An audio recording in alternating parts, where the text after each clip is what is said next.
What's up, guys? I'm Nobody Special, and today I'm out here at the Exton Square Mall in Exton, Pennsylvania, because I want to start doing a couple of videos about commercial real estate in the United States and some of the trends that are emerging, because I think if there is another major economic event here in the States, I think it's going to be centered around commercial real estate. Now, today we're going to focus mainly on retail, with the understanding that commercial real estate isn't just retail. Commercial also includes things like office space, which is a whole other phenomenon. We'll talk about that in another video.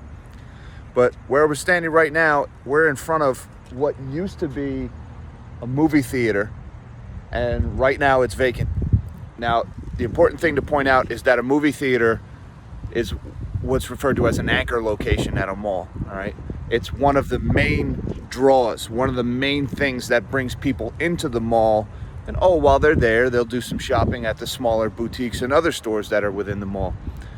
And the anchor locations are vital to the success or failure of a mall, because when an anchor location shuts down, everybody in the mall loses business, all right? Because people stop coming in. Nobody goes to the mall to stop at Spencer Gifts, or nobody goes to the mall to stop at the AT&T, little boutique in the middle of the floor there.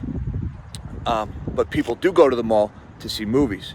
People do go to the mall to shop at Macy's, if there are still any Macy's shoppers left. So when something like a movie theater shuts down, that is a big deal for a mall. That affects everybody. And a lot of these leases for the rentals of some of the smaller locations in the mall actually have rider clauses in their leases that if an anchor location shuts down, the rent goes down for that business.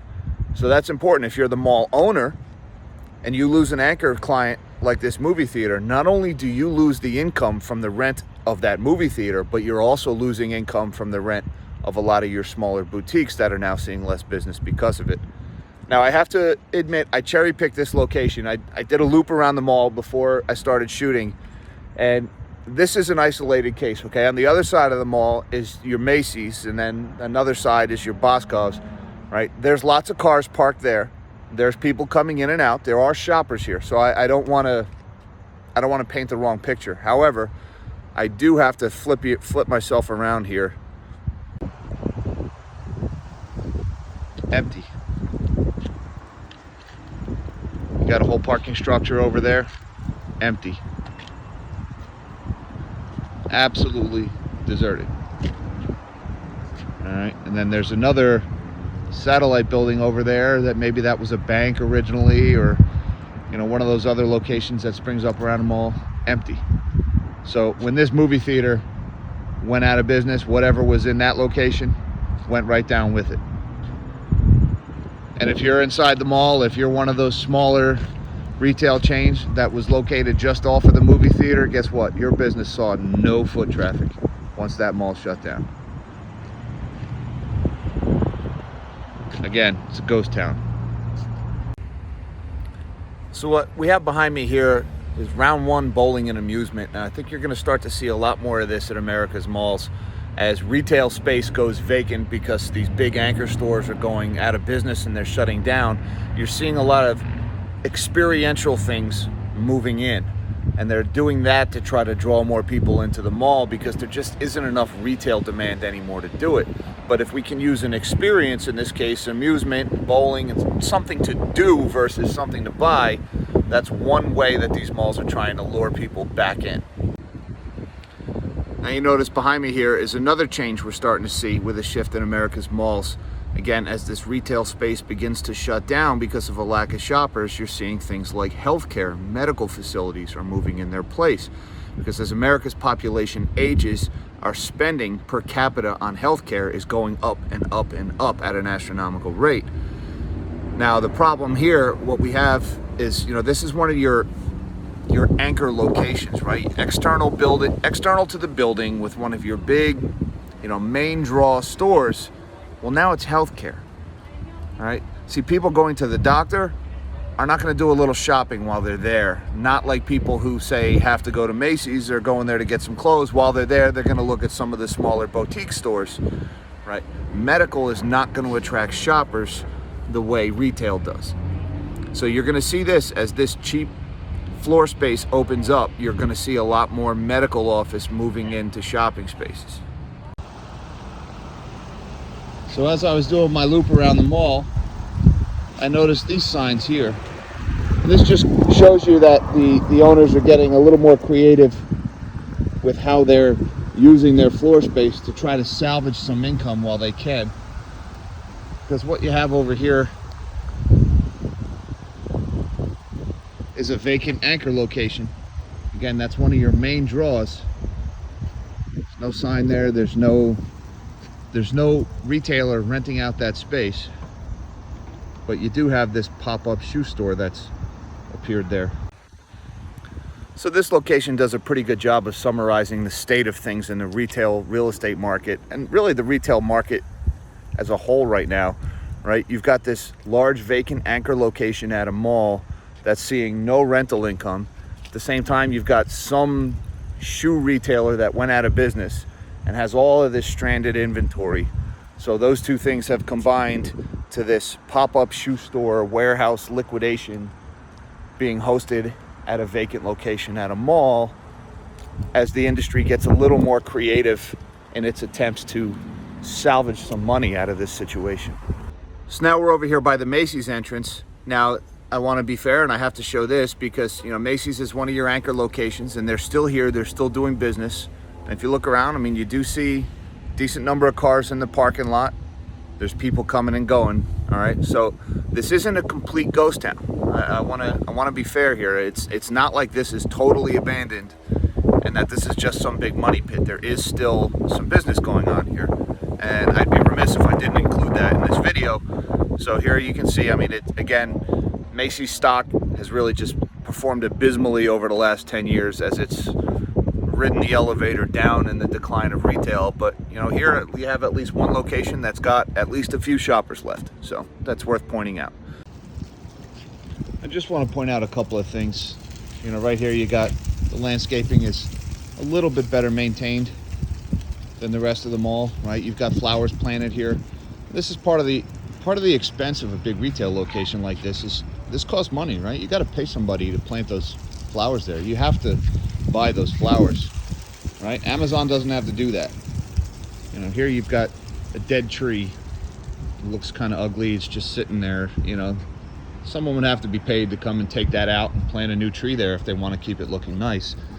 It's tough to compete with an online retailer when you have to keep sinking money into something like that.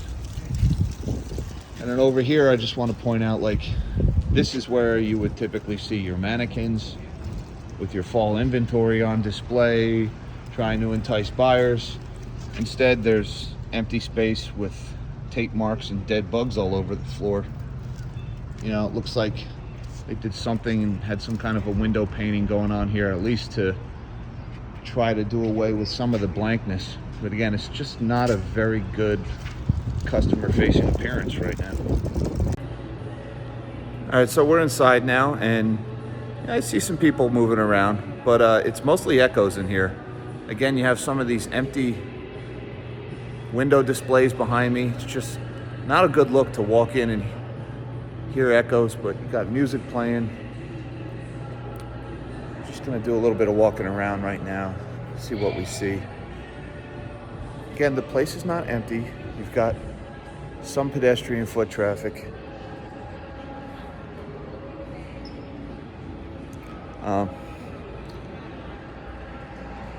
And I've only been in here for a couple of minutes already. There's one of those metal roll cages is down behind me, empty location. But across, you've got a store in there. You know, there's shoppers in there. Go a couple more feet, and we've got an empty boutique here. Nothing for sale, nobody working it. But there are people here. There are shoppers. All right, we're heading over to the food court now. Feels a little weird walking around here filming, I'm not gonna lie. We do have people shopping in some of the stores behind me. Again, not a lot, but this is a Saturday, folks. I mean, it's a beautiful day out. You'd think there'd be more people out. Got a vacant food court location just off my shoulder here. It's a Subway, but it's closed.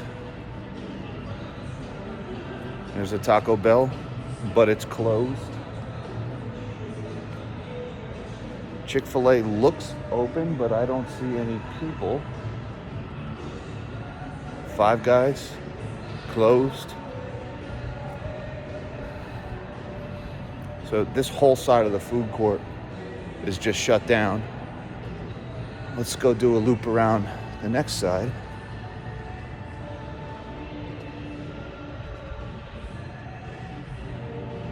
I just want to point out that it's Saturday, right? If you're not doing any business on Saturday, when are you doing business? Pizzeria, closed. Got Salad Works, closed.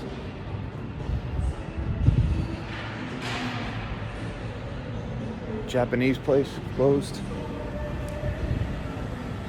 Philly Steaks, they're open.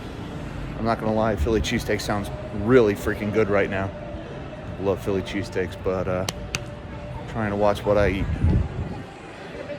So we just went through that whole place and there was one location that was open.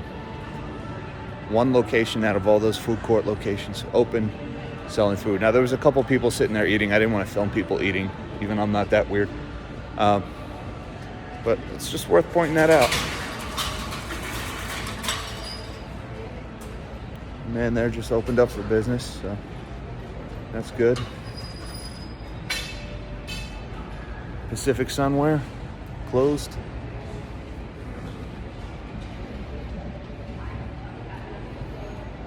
I don't know what this was behind me, but vacant location. Right behind on the other side, vacant. A lot of these doors rolled down.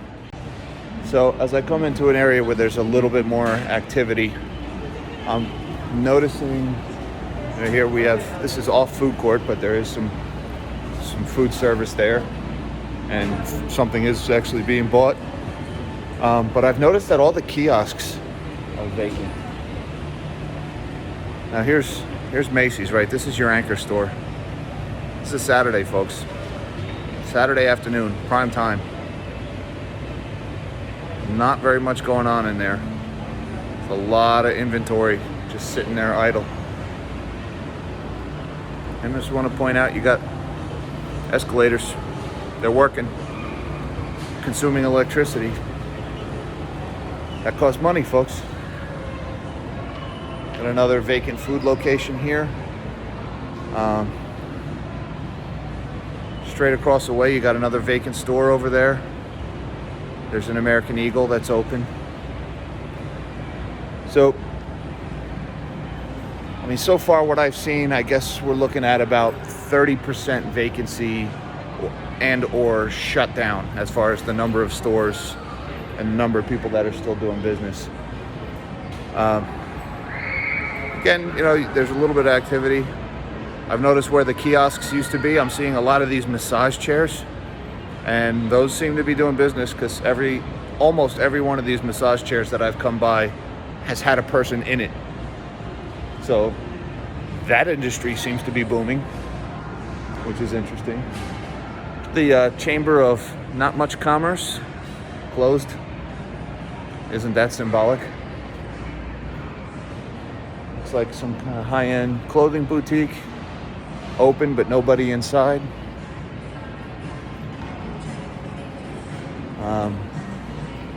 Going by over here,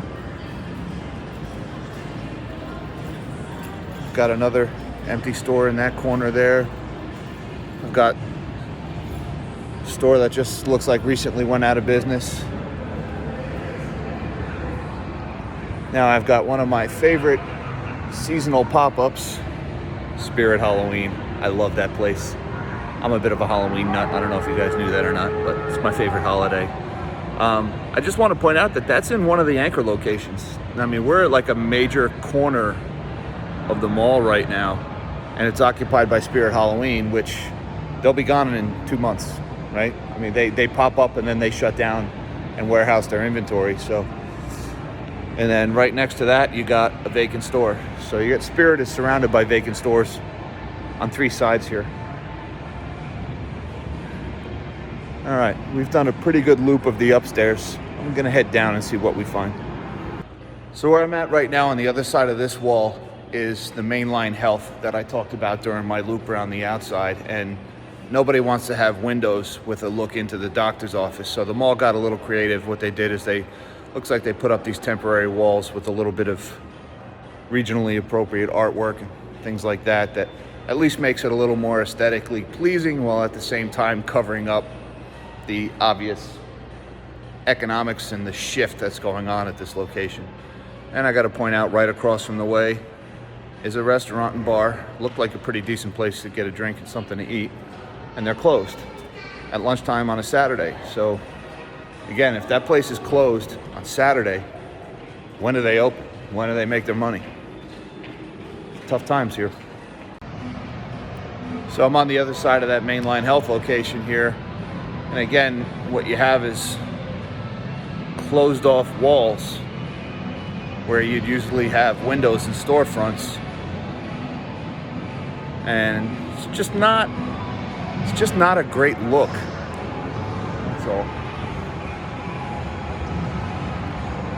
now we're coming up on, it's going to get a little loud because we're coming up on round one, which is that bowling alley / arcade, and this looks a little bit more like your typical mall experience from the 80s and the 90s. There's people in there playing video games, there's teenagers, you know, there's money being spent, there's people having fun.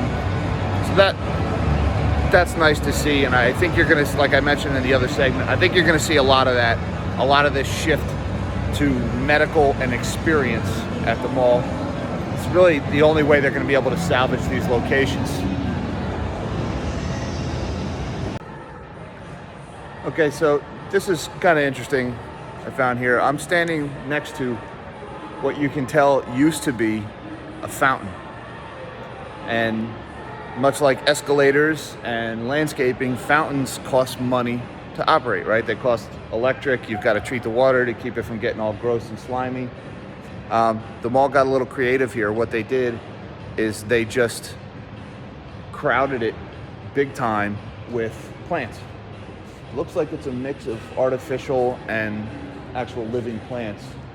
But they were able to turn off the fountain, and it's not immediately obvious that that's what that was. When I saw this, I was like, oh, this is a nice little bit of a display here.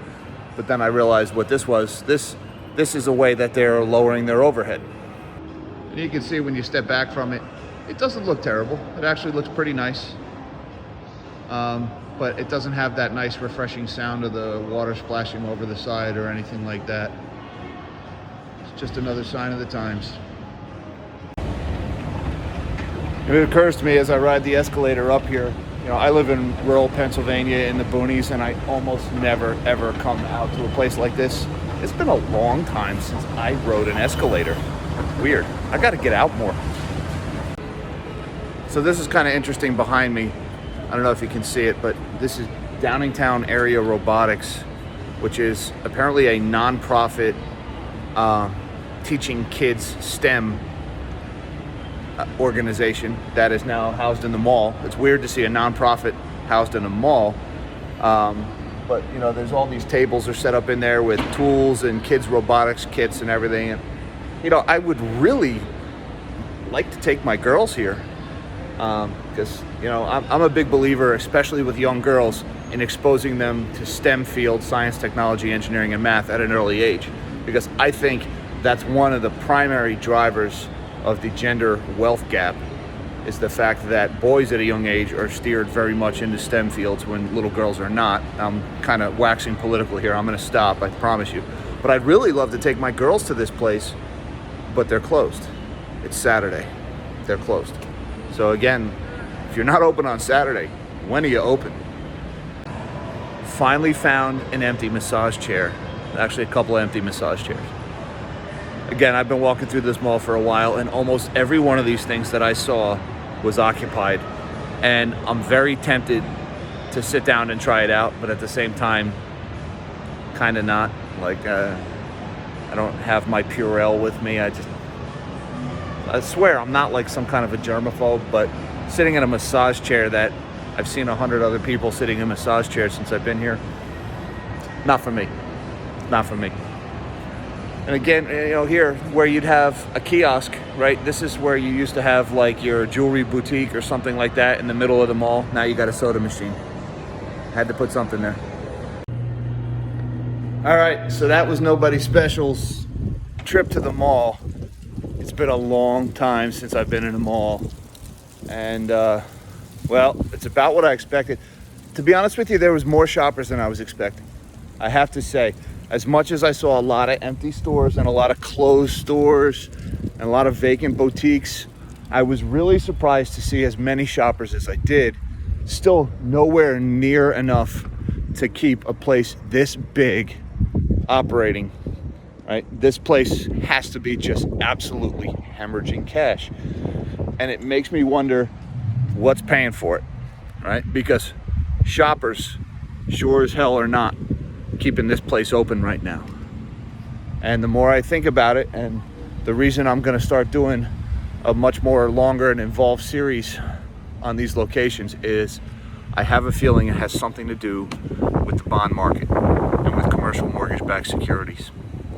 And the fact that these places are still operating and still standing, and you know, they're still keeping the lights on and the music playing, I have to wonder, does it have something to do with this bond market? Is that where the cash is coming from to keep these money-losing operations going? So we're going to dig into that in the weeks to come. But I figured a good way to start that series on CMBS is to take a look at retail at its worst. Again, it didn't look as bad as I was expecting. I'll be honest with that. It actually looked a little bit better, but still nowhere near a healthy retail environment here. And the other thing, just a little preview of what we're going to look at. When I talk about commercial real estate, you also have to factor in offices and office space. And I have spent the last year and a half working from home. Have you? Maybe some of you have, some of you haven't. But if retail is this hurting, what do you think office space is like now that companies are looking to downsize their commercial real estate footprint as more and more people work from home, as more and more people demand the ability to work from home? So over the coming days and weeks, we're going to dig a little bit more into the CMBS and the bond markets and what is holding up this house of cards and what it might look like in the future. And like I said, I think if there's a major economic event in the United States, you know, a lot of people are saying it's going to be the housing market. I really don't think so. I'm not saying the housing market is sustainable the way the home prices have gone up, but I'm willing to stake money that if there's another negative, major black swan economic event in this country, it's going to have something to do with commercial real estate. Guys, I want to thank you for your time. Thank you for watching this video. Thank you for taking a trip through the mall with me. It was a little nostalgic. Memories of the 80s coming up. I hope you liked this video. If you did, please remember to hit that transitory like button. Help me out. Subscribe to my channel. Hit that notification bell. It helps me to keep this channel growing. In the meantime, live small and dream big.